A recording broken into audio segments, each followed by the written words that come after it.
파트 2. 가장 고통스러운 부르심, 자기를 부인하라. 챕터 8. 열린 초대. 부르심은 자격을 따지지 않는다. 팬에서 제자로 변모하는 여행의 출발점은 자기 안에 팬을 발견하는 순간이다. 이를 위해 우리는 예수님이 이 땅을 거닐 때 여러 사람과 가지신 만남을 살펴보았다. 예수님은 만나는 사람마다 관계에 대한 진실한 순간으로 이끄셨다. 잠시 스치고 지나가는 관계인가 아니면 깊은 관계인가? 예수님은 어떤 관계를 원하시는가? 예수님을 만난 사람 중에서 많은 사람이 한낱 팬으로 판명났다. 팬이라고 해서 예수님과의 관계를 원하지 않는 건 아니다. 단지 자기 중심적으로 예수님과 관계를 맺으려는 것이 문제다. 하지만 중요한 것은 우리가 어떤 관계를 원하는지가 아니다. 중요한 질문은 따로 있다. 예수님은 어떤 관계를 원하시는가? 예수님의 조건은 무엇인가? 예수님은 어떻게 하는 것이 그분을 진정으로 따르는 것이라고 말씀하실까? 성경 말씀을 딱 하나만 외운 사람에게 어떤 구절을 외웠냐고 물으면 열의 9은 요한복음 3장 16절이라고 대답이 올 것이다. 요한복음 3장 16절은 아름다운 진리를 담은 위대한 구절이다. 하나님이 세상을 이처럼 사랑하사 독생자를 주셨으니 이는 그를 믿는 자마다 멸망하지 않고 영생을 얻게 하려 하심이라. 사람들이 이 구절을 가장 많이 인용하는 데는 이유가 있다. 이 한 구절에 하나님이 우리를 사랑하시고 예수님이 우리를 위해 돌아가셨으며 우리가 그분을 통해 영생을 얻을 수 있다는 내용, 곧 복음의 핵심이 담겨 있기 때문이다. 종목을 막론하고 스포츠 경기장에 가보면 요한복음 3장 16절이나 피켓을 든 사람을 흔히 볼 수 있다. 하지만 누가복음 9장 23절이란 피켓은 한 번도 본 적이 없다. 혹시 누가복음 9장 23절을 외울 수 있는가? 이건 좀 더 어려울 것이다. 하지만 이 구절에도 예수님의 말씀이 기록되어 있다. 요한복음 3장 16절과 달리 이 구절의 말씀은 사복음서의 나머지 세 복음서에도 기록되어 있다. 그 말씀은 다음과 같다. 아무든지 나를 따라오려거든 자기를 부인하고 날마다 제 십자가를 지고 나를 따를 것이니라. 이제 이 구절을 쓴 피켓을 들고 응원한 사람이 없는 이유를 알겠는가? 기독교 광고 문구로는 영 어울리지 않는 구절이다. 이런 구절을 총동원 주일 초대 문구로 사용했다가는 당일에 아무도 오지 않을 게 분명하다. 하지만 요한복음 3장 16절과 누가복음 9장 23절을 하나로 합쳐야 완전한 복음의 초대장이 탄생한다. 요한복음 3장 16절은 믿음을 강조한다. 누가복음 9장 23절은 따름을 강조한다. 이 둘은 반드시 하나로 합쳐져야 한다. 예수님을 따르지 않는 믿음은 없다. 누가복음 9장 23절 없는 요한복음 3장 16절은 반쪽짜리에 불과하다. 1부에서 예수님과 우리의 관계를 조명해 보았다. 이번 2부에서는 예수님의 그분을 따르기로 결심한 사람들을 어디로 이끌어 가기를 원하시는지에 관해 생각해 보자. 이번 장부터 몇 장에 걸쳐 누가복음 9장 23절에 기록된 초대의 말씀을 탐구하고자 한다. 이 성경 구절은 예수님이 제자들에게 어떤 기대를 품고 계신지를 분명하게 밝혀준다. 이 구절은 예수님이 원하시는 관계를 명시한다. 이 구절을 통해 예수님은 무턱대고 따라오지 말고 그분의 조건을 정확히 알고 그래도 원하는 자만 따라오라고 말씀하신다. 마태를 향한 가장 행복한 초대. 예수님은 아무든지라는 말씀으로 초대의 메시지를 시작하신다. 아무든지. 이 단어가 중요한 것은 예수님의 초대 대상을 알려주기 때문이다. 예수님은 아무든지 따라오라고 말씀하신다. 아무든지는 모두를 말한다. 예수님은 자격 요건부터 나열하시지 않는다. 그분의 초대장은 모든 사람에게로 날아갔다. 그런데도 자신은 초대를 받은 적이 없다고 생각하는 사람이 많다. 내가 한 짓을 봐. 예수님은 내가 따라오는 것을 원하지 않으실 거야. 나는 보나마나 탈락이야. 그들은 스스로 자격이 없다고 생각한다. 그래서 애초에 예수님을 따르는 것이 무슨 의미인지 알고 싶은 생각조차 없다. 어차피 떨어질 텐데 지원서를 써서 뭐해? 라고 생각하며 포기한다. 몇 해 전 아내가 순백의 2인용 소파를 역시 새하얀 카펫이 딸린 방으로 들여다 놓았다. 순백의 카펫은 우리 집에 이전에 살던 노부부가 사놓은 것이다. 아내는 이토록 싼 소파를 사지 않은 사람은 선한 청지기가 아니라는 말로 나를 설득시켰다. 그래서 새하얀 카펫 위에 새하얀 소파가 놓이게 되었다. 그리고 나서 아내는 아이들에게 순백의 방에 들어가지 말라는 지엄한 법을 선포했다. 처음에는 법이 잘 지켜지는 듯 했다. 그러다 어느 날 아내는 그 방을 정돈하다가 누군가 남몰래 간직해온 비밀을 발견하게 되었다. 우연히 소파 쿠션 하나를 뒤집었는데 얼룩이 발견된 것이다. 아내는 급히 나를 불러 순백의 쿠션에 묻은 분홍색 매니큐어를 가리켰다. 아내의 인상은 싸늘하게 굳어져 있었다. 우리는 얼룩이 보이지 않게 쿠션을 다시 뒤집어 놓은 뒤 딸들을 그 방으로 소집했다. 곧바로 신문이 시작되면서 내가 얼룩을 보이려고 쿠션에 손을 대자마자 범인이 밝혀졌다. 둘째 딸 모건이 몸을 돌려 2층으로 달려간 것이다. 우리 대부분은 얼룩을 숨기고 있다. 우리는 누군가 쿠션을 뒤집어 우리가 숨겨놓은 얼룩을 들춰낼까 전전긍긍하고 있다. 그리고 예수님이 우리의 얼룩을 아시기 때문에 우리는 자격이 없다고 생각한다. 얼룩 때문에 그리스도인의 제자 초대 명단에서 내 이름이 삭제되었을 게 분명해. 예수님은 나를 반기지 않으실 거야.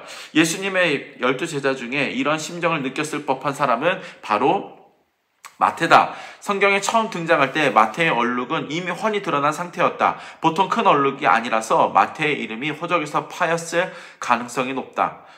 부모는 마태를 부끄러운 자식으로 취급했을 것이다. 마태를 향한 부모의 꿈은 이런 게 아니었다. 마태의 또 다른 이름을 보아 알 수 있다. 레위라는 이름은 구약의 레위 지파처럼 하나님을 섬기라는 뜻으로 부모가 지어준 게 분명하다. 태어날 때부터 마태는 이스라엘의 영적 지도자감으로 구별되었다. 아마도 마태의 아버지와 할아버지와 증조 할아버지는 다 하나님을 섬기는 제사장이었을 것이다. 마태는 12살에 이미 성경의 처음 5권을 완벽하게 암송했으며 필시 랍비의 제자가 되려고 했을 것이다. 하지만 지원할 때마다 번번이 낙방이었다. 랍비 학교는 마태를 거들떠보지 않았다. 구체적인 상황은 알 수 없지만 뭔가 단단히 잘못된 게 분명하다. 견디다 못한 마태는 하나님이 아닌 자신을 섬기기로 결심했다. 결국 민족을 등지고 로마의 세리로 전락했다. 세리가 뭔가? 동포의 돈을 부당하게 빼앗아 로마 정부에 바치는 자들이었다. 혹여 세금을 정당하게 걷는다고 해도 매국노라는 사실에는 변함이 없었다. 하지만 당시에 정직한 세리 같은 건 없었다. 세리들은 백성들을 속여 뒷주머니를 채웠다. 그래서 세리는 종교적으로나 사회적으로나 천덕꾸러기 신세였다. 세리는 불결한 사람이었기 때문에 성전의 바깥들에조차 출입이 금지되었다. 세리의 이름은 성전의 초대 명단에서 빠져 있었다. 그런데 가만히 생각해보던 당신과 나도 마태와 비슷한 점이 많다. 돈을 훔치지 않았을지 모르지만 우리 모두는 실패작으로 전락했다. 우리도 합격 기준에 이르지 못했다. 우리도 탈락했다. 로마서는 우리 모두가 죄를 지어 하나님의 영광에 이르지 못했다고 말한다. 우리는 해서는 안 될 말을 했고 해서는 안 될 행동을 했다. 이 얼룩은 아무리 지우려 했어도 점점 더 넓게 퍼지기만 하니 괴롭기 그지없다. 혹시 마태는 인생의 얼룩을 잊고자 세리의 삶을 선택했던 것은 아닐까? 한번 잘못된 선택을 내리며 수렁으로 빠져들기 쉽다. 하나의 실수 위에 또 다른 실수가 쌓이고 쌓여 눈덩이처럼 커진다. 그러다 마침내 자포자기 상태에 이른다. 인생 뭐 있어? 그냥 이렇게 살다가 죽는 거지. 마태는 얼룩을 더 이상 숨길 필요조차 느끼지 못할 상태에 이르렀다. 날마다 마태는 붐비는 거리에 세관에 앉아있다. 어릴 적에는 커서 이렇게 될 줄 꿈에도 몰랐다. 가끔 한밤중에 깨어 회한이 가득한 눈으로 천장을 응시하곤 했다. 처음부터 다시 시작할 수만 있다면 얼마나 좋은가. 하지만 이제는 다 끝났다. 지울 수 없는 얼룩이 선명하게 져있다. 내가 쿠션을 뒤집으려는 찰나 내 딸 모건은 위층으로 달아나 숨어버렸다. 나는 곧바로 쫓아가 몇 번이나 딸의 이름을 불렀다. 하지만 아무 대답이 없었다. 나는 방마다 뒤진 끝에 옷장 안에서 무릎 사이에 고개를 파묻은 모건을 발견했다. 흐느끼는 소리가 들렸다. 이름을 불러도 모건은 고개를 들지 않았다. 나는 몸을 기울여 딸의 등을 손으로 만졌다. 이 녀석은 내가 어떻게 하리라 생각했던 걸까? 내가 화난 줄로 알았을까? 내가 고함을 칠 줄 알았을까? 내가 자기를 더 이상 사랑하지 않을 줄 알고 겁을 먹었을까? 우리는 함께 아래층으로 내려갔고 모건은 몇 달간이나 품고 있던 비밀을 털어놓았다. 장난을 치다가 매니큐어를 흘렸는데 지우려고 할수록 얼룩이 더 번졌다고 했다. 결국 모건은 쿠션을 엎어 자신의 실수를 숨겼다. 그 뒤로 우리가 그 방에 들어갈 때마다 잘못을 들킬까봐 가슴이 조마조마했단다. 고백이 끝나자 모건은 큼지막한 갈색 눈에 눈물을 한가득 머금고서 물었다. 아직도 저를 사랑해요? 그 한마디에 우리 부부의 마음은 스스로 녹아버렸다. 아마도 마태는 더 이상 그런 질문을 던지지 않았으리라. 하나님이 아직도 자신을 사랑할 리가 없었다. 그러던 마태의 귀에 새로운 랍비가 해성처럼 나타났다는 소문이 들린다. 예수라는 랍비인데 여는 랍비와는 사뭇 다르단다. 하루는 마태가 세관에 앉아있는데 예수님이 지나가다가 말을 거신다. 예수님이 더러운 세리와 말을 섞으실 줄은 아무도 예상치 못했다. 단 2단이었지만 마태의 삶을 완전히 바꿔놓기에 충분했다. 나를 따르라.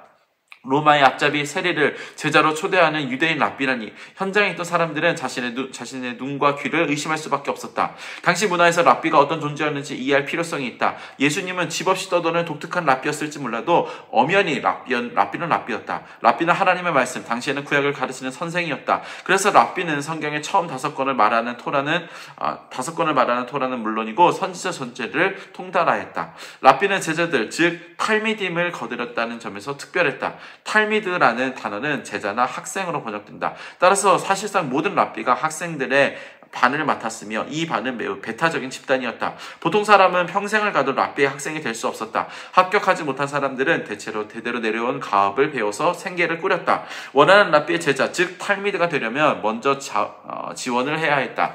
그런데 기본적인 지원 조건만 해도 혀를 내두를 정도였다. 명문대에 들어가기 위한 성적증명서 같은 것이 필요했다. 요즘 하버드에 입학하려면 학점 평균 4.0이나 SAT 2400점은 맞아야 한다. 그 밑이라면 합격을 아예 꿈도 꾸지 않는 게 현명하다. 당시 랍비 학교는 지금의 하버드라고 생각하면 된다. 랍비의 제자 탈미드는 성경을 완벽하게 알아야 했다. 랍비가 성경 한 권 전체를 통째로 외우라는 시험을 낼 수도 있었기 때문이다.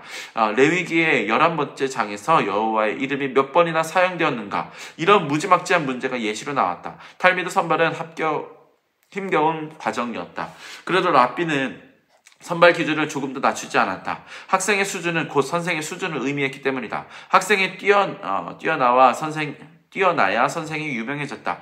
아무나 문화생으로 받아주는 선생이라면 별 볼 일 없는 선생이 분명하다. 반대로 문화의 최고의 인재가 즐비하면 선생이 무사람의 존경을 받았다. 그래서 랍비들은 학생들의 지원을 받았다. 하지만 예수라는 랍비는 달랐다. 예수님은 제자들의 지원을 받은 게 아니라 먼저 제자들을 초대했다. 랍비가 제자를 찾아가 초대하는 것은 전례 없던 일이었다. 보통 랍비는 먼저 손을 내밀지 않았다. 랍비가 학생을 거부하면 거부했지. 학생이 거부당할 위험을 무릅쓸 까닭이 없었다. 하지만 예수님이 먼저 다가가셨다. 마태가 따라오도록 허락하신 것만 해도 파격적인데 예수님이 먼저 초대장을 내미셨다. 나를 따르라. 이 모습을 보는 사람마다 충격을 받았다. 필시 다른 제자들은 기분이 나빴을 것이다. 세리? 그냥 죄인도 아니고 죄로 먹고 사는 인간이잖아. 예수님의 세간의 숨은 자신에게 다가오시자 마태는 당연히 손가락질이나 빈정거림이 날아올 줄 예상했다. 하지만 두 팔을 활짝 펴고 초대하시는 게 아닌가. 내 딸 모건은 아직도 저를 사랑해요 라고 물었다. 그러자 아내는 그의 옆에 무릎을 꿇고 귓가에 속삭였다. 얘야, 내가 어떤 잘못을 해도 엄마는 여전히 너를 사랑한단다. 얼룩을 지워 소파가 다시 새하얘졌으면 좋겠지만 아무리 닦아도 얼룩은 사라지지 않았다. 얼룩은 언제까지나 그 자리에 남아있을 것이다. 그런데 말이다, 재미있는 현상이 벌어졌다. 모건이 얼룩진 소파를 얘기를 즐겨하기 시작한 것이다. 지금도 모건은 사람들에게 얼룩을 보여주며 거기에 담긴 사연을 풀어놓곤 한다. 왜일까? 한때 수치와 죄책감과 두려움의 이유였던 얼룩이 이제 사랑과 은혜와 포용의 증거가 되었기 때문이다. 마태의 과거가 세례라는 사실을 우리가 어떻게 아는가? 그가 창녀와 술주정뱅이와 사기꾼과 어울렸다는 사실을 우리가 어떻게 아는가? 그것은 마태가 제 입으로 털어놓았기 때문이다. 그가 우리를 새하얀 방으로 불러 소파에 얼룩을 보여주며 사랑과 은혜의 기분 좋은 이야기를 전해준다. 예수님이 마태를 초대함으로써 이 초대의 성격이 분명해졌다. 이것은 종교 엘리트와 도덕주의자 중 똑바로만 살아온 사람들만을 향한 초대가 아니다. 얼룩을 숨기고 살아가는 우리 모두를 향한 초대다. 예수님은 복잡한 선별 과정을 걷어치우고 학교의 문을 활짝 열어 젖히신다. 예수님은 자격을 따지지 않는다. 누구든지 와서 차를 사세요. 텔레비전에서 자동차 판매 광고를 본 적이 있는가? 그런데 찬찬히 뜯어보면 단서가 붙어있다. 화면의 맨 밑을 보며 신용불량자 불가라는 단서가 들어온다. 이것이 그들이 말하는 아무든지다. 자격이 되는 사람은 아무나 오시오. 승인 절차를 통과할 자신이 있는 사람은 아무나 오시오. 그렇다면 혹시 예수님의 초대장에도 단서가 붙어있는 것은 아닐까? 예수님이 직접 붙이신 단서는 없지만 세월이 흐르면서 교회는 그분의 초대장에 온갖 단서를 덕지덕지 붙였다. 교회 대문에는 누구든지 환영합니다라는 문구가 자랑스레 걸려있다. 하지만 눈을 똑바로 뜨고 보면 단서가 보인다. 교회가 말하는 누구든지는 별탈 없이 잘 살아온 사람들을 뜻한다. 중독에 시달리거나 이혼을 겪은 사람은 누구든지에 포함되지 않는다. 누구든지는 점잖게 입고 다니는 사람들을 말한다. 누구든지는 특정한 정당을 지지하고 특정한 음악을 즐기며 특정한 사회경제적 지위를 지닌 사람들을 지칭한다. 캘리포니아 주에 살 때 외부인 출입 제한 주택지라고 불리는 동네에 사는 친구가 몇 명 있었다. 그 친구들의 집에 놀러갈 때마다 경비가 삼엄한 대문을 지나야 했다. 한 번은 친구를 만나러 가다가 경비에게 저지를 당했다. 경비는 며칠이나 깎지 않은 수염과 야구 모자를 힐끗거리더니 들어갈 수 없다며 퇴짜를 놓았다. 며칠 전 서바이벌 게임을 하다가 얼굴에 난 상처도 경비의 경계심을 돋우는데 한몫을 했다. 게다가 몰고 갔던 고물차가 실수로 우체통을 받는 바람에 사이드미러가 테이프로 붙여놓은 상태였다. 라디오 볼륨을 끝까지 올려놓았던 것도 점수를 깎아먹은 원인 중 하나였다. 경비는 나를 반기는 얼굴이 아니었다. 환영합니다. 어서 들어오세요. 경비는 그렇게 말하며 나를 따뜻하게 맞아주지 않았다. 내가 그곳에 사는 친구의 초대로 왔다고 설명했지만 아무래도 믿지 못하겠다는 표정이었다. 경비는 내 이름이며 사는 곳과 친구들을 알게 된 경위까지 꼬치꼬치 물었다. 마치 지명수배범 사진이라도 본 듯 내 운전면허증도 한참을 보았다. 마침내 내 친구에게 전화를 걸어 확인한 뒤에야 마지못해 나를 들여보내주었다. 어쨌든 그가 원해서 들여보내준 건 아니었다. 아무리 봐도 내 방문을 마음에 들어 하지 않은 게 분명했다. 교회에서도 간혹 그런 실랑이가 벌어진다. 교회는 아무나 오라고 하지만 그 말을 고지고대로 믿었다가 난처한 꼴을 당하기 십상이다. 최근에 우리 교회의 한 여자 집사에게서 편지 한 통을 받았다. 그 주일에 특별한 일이 있었다고 한다. 예배가 시작되고 한 5분쯤 지났을 거예요. 20대 후반이나 30대 초반으로 보이는 젊은 아줌마가 10살짜리 아들의 손을 꼭 잡고 놀란 토끼 눈으로 제게 다가왔지요. 우리 교회에 처음 왔는지 잔뜩 긴장한 눈치더라고요. 아들을 주일학교에 등록시키고 싶다고 해서 등록처로 모셨어요. 가는 길에 잠시 이야기를 들어보니 6년 전 남편과 헤어졌는데 그 뒤로 다니던 교회에서 사람들의 시선이 갑자기 싸늘해졌다고 하더라군요. 그래서 곧바로 교회를 나왔대요. 목소리에 죄책감과 두려움이 가득했어요. 저도 이혼을 경험했고 홀로 아이를 키우기가 얼마나 힘든지 잘 안다고 말해줬지요. 아들의 등록이 끝나자 함께 예배를 드리면 어떻겠냐고 물었어요. 그런데 뜻밖에도 성전을 가리키며 정말 들어가도 되냐고 묻더군요. 자기는 교인이 아니라고 하기에 저는 교인이 맞다고 말해주었어요. 우리가 자리에 앉았을 때 예배가 벌써 시작되어 다들 서서 찬양을 부르고 있었지요. 찬양이 끝나고 찬양 리더가 기도를 했는데 처음 나온 말이 하나님 우리가 어떤 인생길을 걸어왔든 상관없이 용서하고 구원해 주시니 감사합니다였어요. 문득 옆을 돌아보니 여인의 눈에서 눈물이 주룩주룩 흐르고 있었어요. 눈물은 예배가 끝날 때까지 멈추지 않았어요. 여인의 두려움과 죄책감이 눈노뜩 사라지는 것을 똑똑히 볼 수 있었어요. 예배가 끝날 무렵 목사님은 그리스도께 삶을 바치고 싶은 사람은 누구든지 앞으로 나오라고 하셨지요. 그리고 나서 예배를 마치는 찬양을 드렸어요. 첫 번째 찬양이 끝날 무렵 여인이 안절부절 못하는 거예요. 그래서 빨리 아들을 데리고 돌아가고 싶구나 라고 생각했어요. 여인에게 나가도 된다고 말하려는데 제가 그 말을 꺼내기도 전에 여인이 먼저 입을 열었어요. 예수님을 영접하려면 앞으로 나가야 하냐고 묻더군요. 저는 그러면 더 좋다고 말해줬어요. 여인이 그러고 싶다기에 제가 같이 나가주겠다고 말했지요. 그렇게 우리는 앞으로 함께 나갔답니다. 나머지 이야기는 내가 잘 알고 있다. 내가 앞에서 그 여인을 맞이하는데 두 눈에 눈물이 가득한 게 보였다. 여인은 내 쪽으로 몸을 기울여 내 귀에 속삭였다. 초대를 받아들여도 되는지 몰랐어요. 오래전에 이혼한 뒤로 교회에서 버림받았거든요. 여인은 대문 앞에서 저지를 당했다. 그녀에게는 안으로 들어갈 자격이 없었다. 누군가가 쿠션을 뒤집어 얼룩을 가리키며 탈락이라고 선언했다. 분명 예수님은 아무나 따라오라고 말씀하셨다. 하지만 그 말씀을 듣고 교회에 가보면 여지없이 단서가 붙어있다. 예수님의 말씀이니까 당신을 이곳에 드리기는 하지만 우리가 항상 지켜보고 있다는 걸 잊지 마시오. 대놓고 말은 안 해도 암묵적인 압박이 느껴진다. 예수님이 마태를 초대했을 때 다른 제자들이 그렇게 말하지 않았을까? 도대체 무슨 자격이 있는 거예요? 저런 과거를 지닌 자에게 따라오라고요? 예수님 농담이시죠? 하지만 예수님은 정말로 아무든지 따라오게 하실 참이었다. 예수님은 대가를 계산하고 따라오라고 하신다. 마태는 세간에 앉아 이 랍비의 제안을 꼼꼼히 따져본다. 쉽게 결정할 사안이 아니다. 이 제안을 수락하면 자신의 전부를 포기해야 한다. 돈이 다발로 들어오는 사업을 접어야 한다. 하지만 결국에는 그분의 제안을 받아들인다. 아무나 따를 수 있다. 단 전부를 포기하지 않고서는 따를 수 없다. 예수님이 나를 따르라고 말씀하셨다. 마태복음 9장 9절에 따르면 예수님의 이 말씀에 마태는 일어나 따라갔다. 지금 우리는 마태를 입에 풀칠을 하기 위해 로마의 영혼을 팔아먹는 악인으로 보지 않는다. 지금 우리에게 마태는 신약의 첫 번째 책을 쓴 예수님의 자랑스러운 제자다. 하나님의 은혜는 단순히 따라오라고 초대하는 것만이 아니라는 사실을 알아야 한다. 예수님은 우리에게 그분을 따르는 법도 가르쳐 주신다. 마태가 과거를 뒤로 한 채 예수님을 따랐다고 해서 당장 완벽한 사람으로 거듭난 건 아니다. 아니 당장 겉으로 변한 건 아무것도 없었다. 우리도 마찬가지다. 예수님을 따르기로 마음먹은 뒤에도 계속해서 그분의 은혜가 필요하다. 내 의지와 달리 팬으로 사는 날이 얼마나 많은지 모른다. 하지만 나는 예수님이 마태에게 하셨던 은혜의 초대를 매일같이 받아들인다. 나를 따르라. 누가 예수님의 제자로 초대받았는가? 아무든지.